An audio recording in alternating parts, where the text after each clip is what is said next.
తీసుకోండి. కతికితే అతకదంటారు కదా, ఇప్పుడు వద్దులేండి, తర్వాత తీసుకుందాం. మీరు తీసుకోండి. డైటింగ్ తెలుస్తోంది. మూర్తి గారు, మా గోవిందుని గురించి మీకేం తెలుసండి? వాడిని గురించి చెప్పాలి అంటే ఒక్క రోజంతా చాలదు బాబాయ్. కానీ ఒక్క ముక్కలో చెప్పాలి అంటే వజ్రం. నా గురించి ఎందుకు, మనోడు గురించి చెప్పు. ఆయన గురించి కొత్తగా తెలుసుకునేది ఏముందిలేండి, మాకు మీరు ముఖ్యం.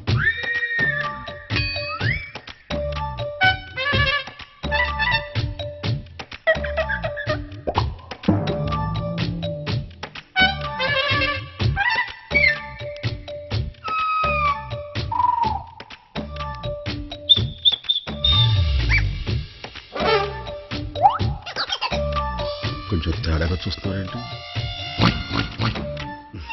గోవిందరాజు గారు, మీరు బస్తీ వాసుల కోసం కుస్తీ కూడా పట్టారని పేపర్లో చదివాను. ఇప్పుడు ఆ మ్యాటర్ ఎందుకులేండి, అసలు మ్యాటర్కి వద్దాం.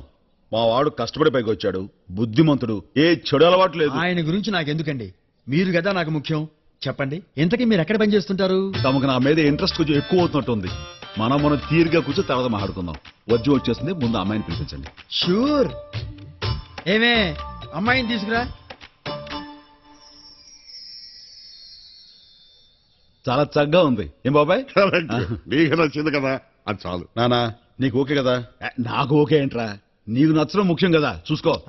చూసేవాళ్ళ దేవుందులే గోవింద్ గారు, చేసుకునే మీకు నచ్చాలి గాని. మూర్తి గారు, మీకు అర్థం కావట్లా. నేను తండ్రిని, వీడు నా కొడుకు. I know it. మీరు కన్ఫ్యూజ్ అవుతున్నారు సార్. నేను తండ్రిని, ఈ నా కొడుకు పెళ్లి కొడుకు. ఏవి కాదు, మీరే.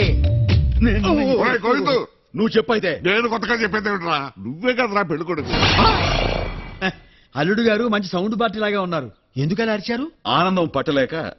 ఏనన్నా అంతే కదా? అంతే ఆనందం పట్టలేక నాకే జర్కిస్తారా? మీ లెక్కలు మీకుంటే నా లెక్కలు నాకు ఉంటాయి. ఉత్తిరే కామెడీగా ఉంటదని అలా జర్కిచ్చా. నేను ఒకసారి అమ్మాయితో మాట్లాడాలి. అక్కర్లేదురా, అమ్మాయి నీకు నచ్చింది కదా, మిగతా విషయాలన్నీ మేము మాట్లాడతాం. కుదరదు, నేను మాట్లాడాల్సిందే. గోవిందు గారు, మాకు అలాంటి పట్టింపులేవి లేవండి. ఇలాంటి సిచ్యువేషన్ వస్తున్న ఊహించి లోపల బెడ్లు అవి కుర్చీలు అవి ఏర్పాటు చేశా, మీరు వెళ్ళండి.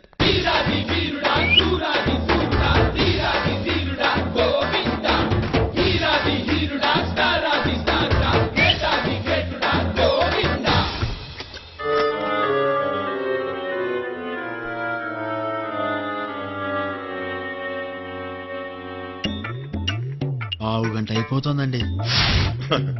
ఒకరినొకరు బాగా అర్థం చేసుకోవాలి కదా. అంతేలేండి, టైం పడుతుంది. చింతాతయ్య, నాన్నేంటి ఇంకా రావట్లేదు? నేను అదే ఆలోచిస్తున్నాను. నేను కూడానండి. అరగంట దాటింది. ఎంతైనా ఆడపిల్ల తండ్రిని కదండి, నాకు ఇప్పుడు టెన్షన్ మొదలైంది. ఏం పర్లేదంటారా?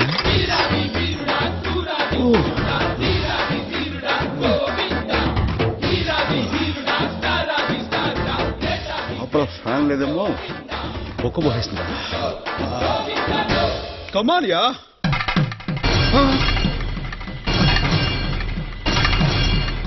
ఏమిటా ఇది? నానా ఏమైంది? పెళ్ళయింది నా పట్ల. చంపేశావు కదే, ఎలక మీద ఏనుగుగా పట్టావు. ఇది కూర్చో. ఏమిటో ఇది? ఇద్దరు లోపలికి వెళ్ళి ముగ్గురు బయటకు వచ్చారు. వాడెవడు? వాడెక్కడి చూడు పట్టాడు? దొడ్డు గుమ్మంలోంచి. ఏమండి, ఏం జరిగిందండి? నేను అదే అడుగుతున్నా, నోరు తెలవే. ఇతని పేరు బుజ్జి నాన్న. మన వీధి చివరి ఎస్టీడీ బూత్ లో పనిచేస్తున్నారు. మేమిద్దరం ప్రేమించుకున్నాం. ఏమండి, ఏం జరిగిందండి? నష్టపోతానా? నీ కోసం బంగారం లాంటి సంబంధాన్ని తెస్తే ఆ ఎస్టీడీ బోండాగాని చేసుకుంటావా? నిన్ను పోయే పెద్ద దబాయించావు గాని, నీ కూతురు ఇష్టపడే కుర్రోని వీధి చివర పెట్టుకుని ఊరంతా చదువుతావేంది? అసలు మీలాంటి వాళ్ళకి. ఏమండి, ఏం జరుగుతుందండి? ఉండమ్మా, ఇంకా నేను చెప్పడం పూర్తి కాలేదు. నువ్వు పడుకో. కాబట్టి మీరు చేయాల్సిన పని నేను చేశాను. వాళ్ళని ఆశీర్వదిస్తే మీ పని కూడా అయిపోద్ది. అది కాదండి, ఇంకొక మాట మాడితే జంక్షన్ జామ్ అయిపోద్ది.